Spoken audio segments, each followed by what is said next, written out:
Hey everyone, and welcome back to the distance learning version of our course. Today I want to talk about dualism, and we're going to talk about the arguments for dualism. So in the last lecture, we talked about what the mind-body problem is, what physicalism is, what dualism is, and the main argument for physicalism, which, if you recall, is basically how is a non-physical mind ever going to make your physical body move around? Doesn't seem like it can, and we already have a physical thing that seems to play the causal role that your mind does, and that's your brain. So, Occam's razor, your brain is your mind is a physical thing, physicalism is true. That's the basic, sort of very brief version of the argument for physicalism. But there are arguments for dualism, and today I want to talk about the main one. So remember, if you'll recall, dualism is the view that the mind is not a physical thing, that there are two kinds of things in the world. There's the physical stuff and there's the mental stuff, and they are different kinds of stuff. They're different kinds of things, right? And that's what Descartes was. Descartes was a dualist. And so Descartes had a fairly straightforward argument for physicalism, or against physicalism, a straightforward argument for dualism. And his argument went like this. He says, I can't doubt that I have a mind. Descartes famously said, cogito ergo sum, which is Latin for I think, therefore I am. Descartes said, I am thinking. And that means I can't doubt the existence of my own mind, because I am my own mind. The thing that is doubting has to be my mind. So I know my mind exists. I can't doubt that. But if I become hyper paranoid, if I become really skeptical and start doubting all my senses, I can doubt that I have a body. I can doubt that my body exists the way I think it does. Maybe I'm in the Matrix and my body is just a computer program being fed to my brain. Maybe I'm in the experience machine and all that's left in there is the brain, and this body is just what I see in the experience machine. Maybe I've been hallucinating my whole life and my body looks nothing like I think it does. Whatever. He says, I can doubt that I have a body. I can think that it's possible that maybe I am just like a mind, a spirit, a ghost, astral projection, whatever, floating through life without a body. That I can imagine that. He says the fact that I can't doubt the fact that my mind exists, but I can doubt that my body exists, that shows that I can imagine my mind existing without my body. I can imagine my mind existing and my body no longer existing, or my body never having existed. That's something I can imagine. I can imagine existing without a body and just floating through space as a mind, or maybe my mind existing after bodily death, soul afterlife, that kind of thing. He says, whether or not my mind ever does exist without my body, I can imagine it, Descartes says. And anything I can imagine is possible. Descartes thinks if you can imagine it, then you know it's possible. The reason you know that you could have, say, worn a blue hat today when you didn't, is the way you know that that's possible. That is a way the world could have been. And you know it's possible because you can imagine it. The fact that you can imagine it shows you that it really is possible. So anything I can imagine is possible, and I can imagine my mind existing without my body. Right? Those are Descartes' two big points. Anything I imagine is possible, and I can imagine my mind existing without my body. Therefore, Descartes says, it's possible for my mind to exist without my body. But if that's true, then my mind and my body must be distinct. If it's possible for one to exist without the other, then they can't be the same. And the mind can't be part of the body. Because you can imagine no part of your body existing and your mind still existing, or so says Descartes. And so they have to be different things, right? Like you can't imagine your body existing without your body. That doesn't make any sense. You can't imagine your body existing without any of its organs or parts, because it just is a bunch of organs and parts. That's all there is to your body. So they're not distinct. But you can imagine your mind existing without your body. And that, Descartes thinks, shows that your mind and your body are different, they are distinct things, and therefore your mind must not be physical, because your body is the sum total of all your physical parts. And so if your mind can exist without your body, then your mind is not on the list of your physical parts. So your mind can't be a physical thing, because your mind is still part of you. Well, Descartes thinks it is you, but your mind is at least part of you, and it can exist without your body, without all your physical parts. So that means that your body and your mind must be distinct, and that means your mind must not be physical. Therefore, dualism is true, because minds are not physical things. And that's Descartes' argument. I can imagine that my mind exists without my body. Anything I can imagine is possible. Therefore, it's possible for my mind to exist without my body. Therefore, my mind is not my body, and therefore my mind is not physical. That's Descartes' argument. It's on the slides and in the notes. If you want to take a look at it written out, it might be easier. That's Descartes' argument.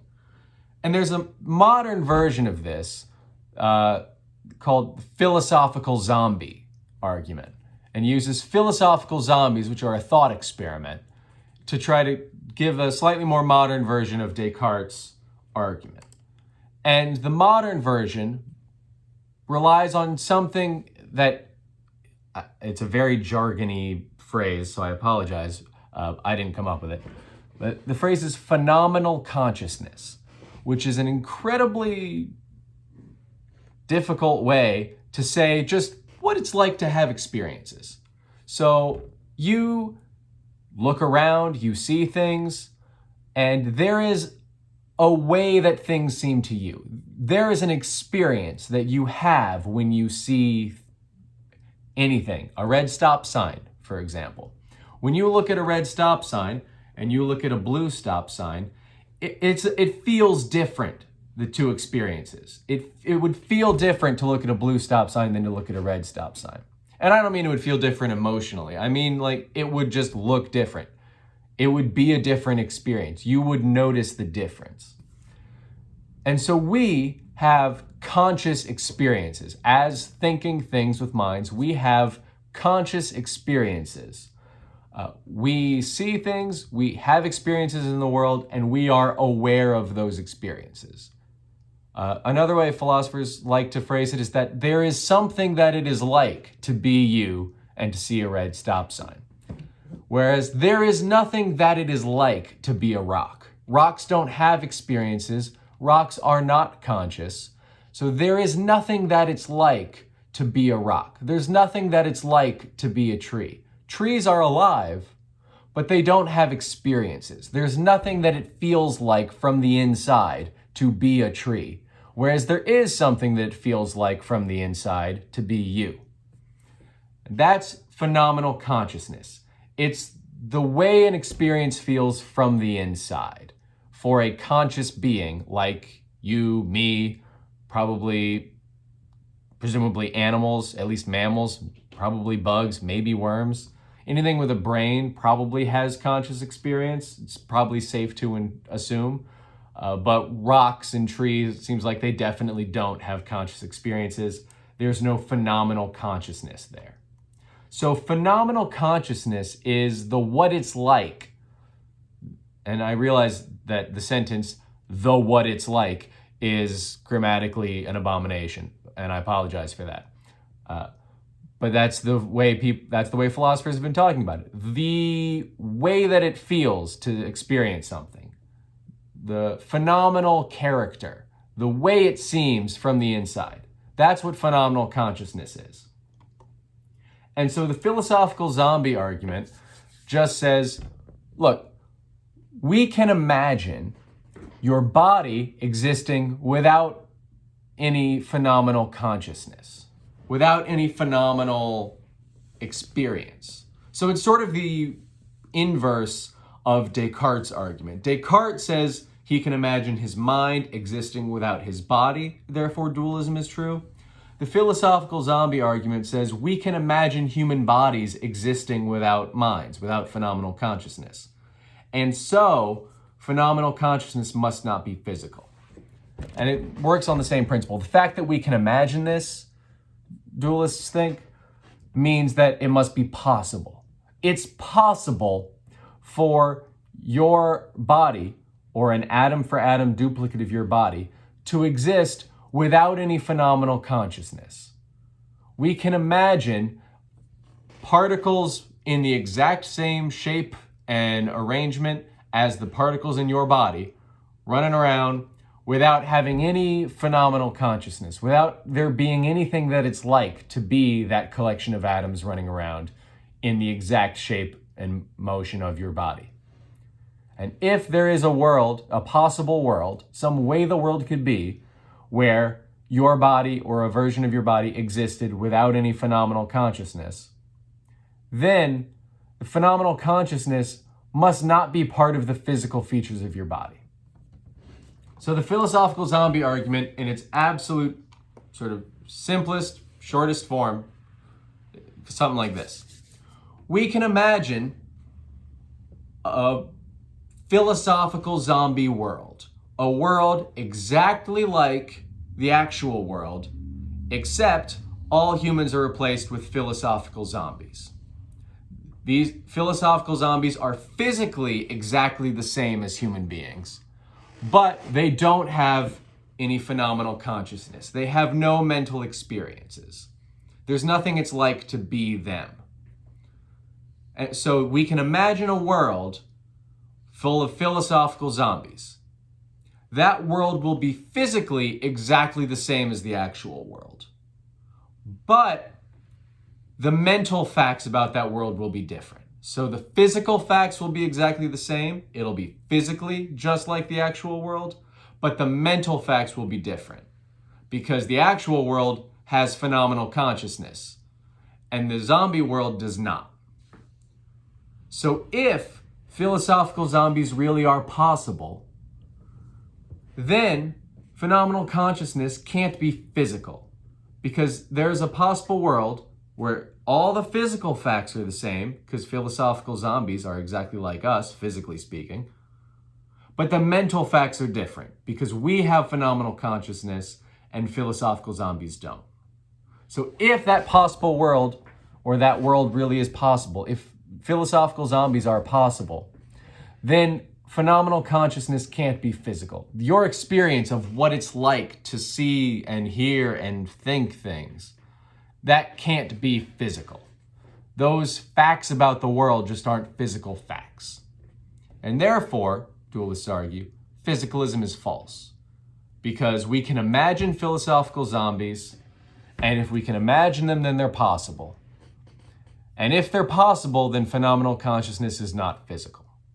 Therefore, phenomenal consciousness is not physical, and so something isn't physical. Not all things are physical. There are mental facts that are not physical facts. Namely, facts about phenomenal consciousness, about our experience of what it's like to live a life and have experiences and see things and do things. If that's not physical, then physicalism is false. If phenomenal consciousness is something you have to add onto the world after you've worked out all the physical details, then dualism is true and physicalism is false. And that's the philosophical zombie argument, which again is laid out a bit more carefully in the lecture slides if you want to take a look at it. And so that's one argument for dualism.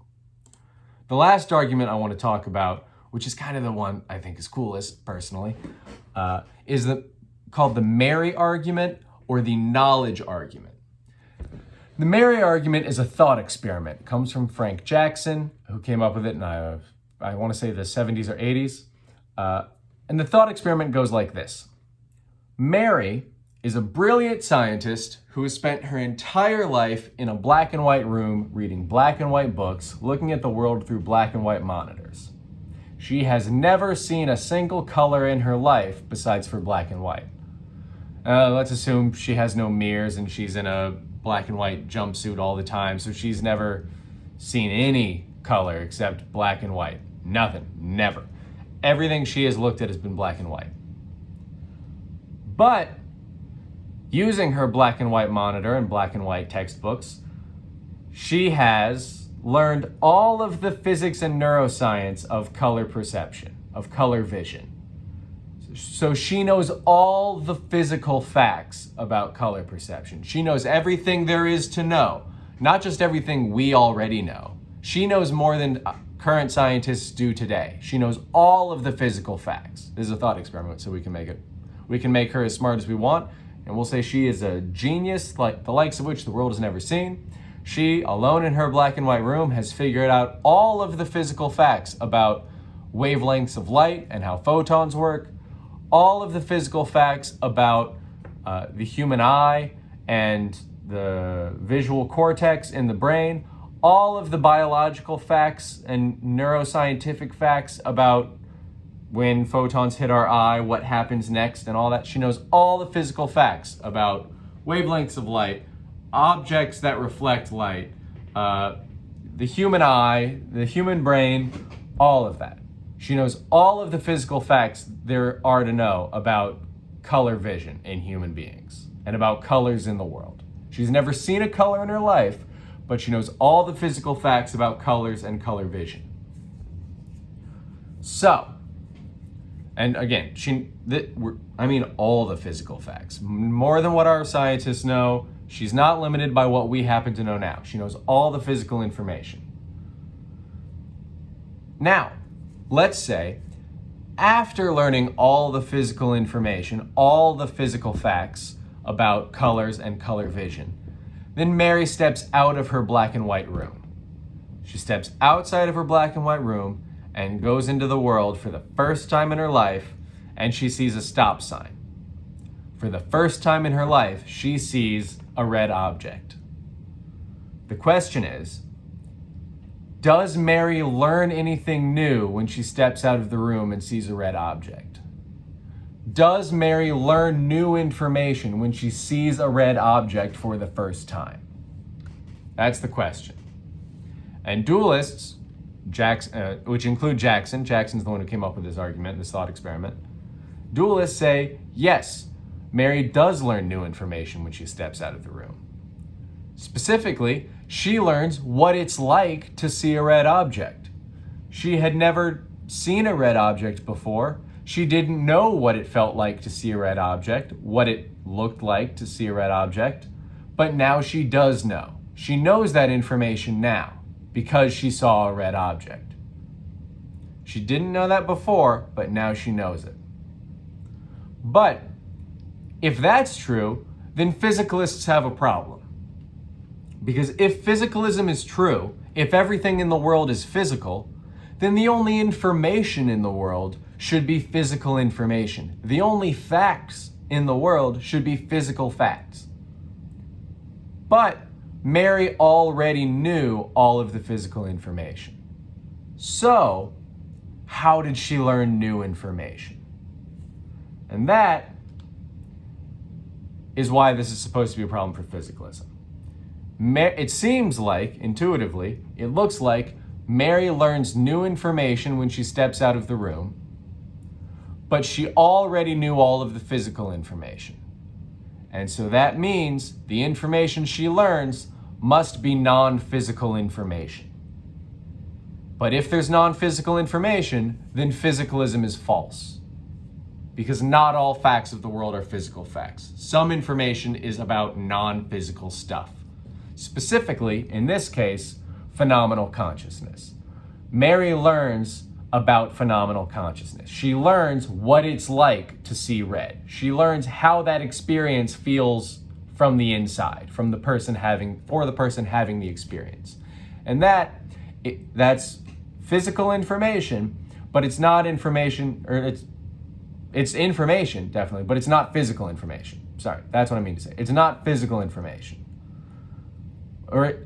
So it seems. It's not information that can be learned from a physics textbook. It's not information that can be learned from a black and white room. To learn that information, Mary has to experience it firsthand. And so she already knew all of the physical information and then learned more information. And that means physicalism must be false.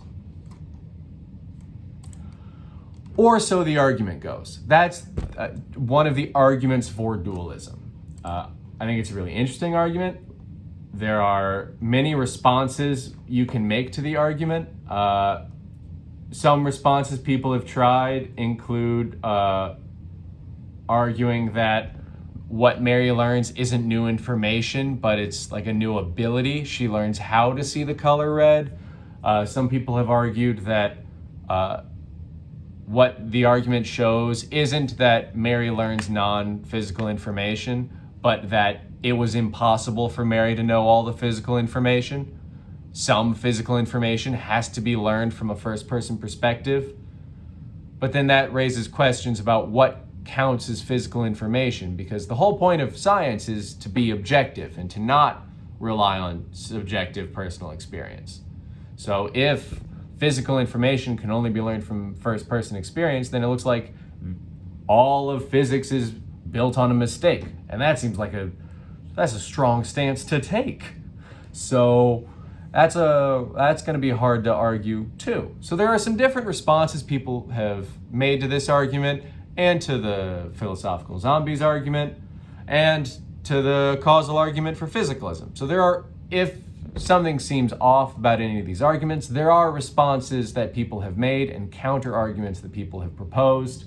And if you want more information about any of them, let me know and I'd be happy to talk about it or direct you to additional resources to look at. That's all I want to talk about today. So phenomenal consciousness, philosophical zombies, Descartes' argument, Mary argument. That's it. If you have any questions about any of that or about the class in general, feel free to email me and I will be happy to answer any and all of your questions.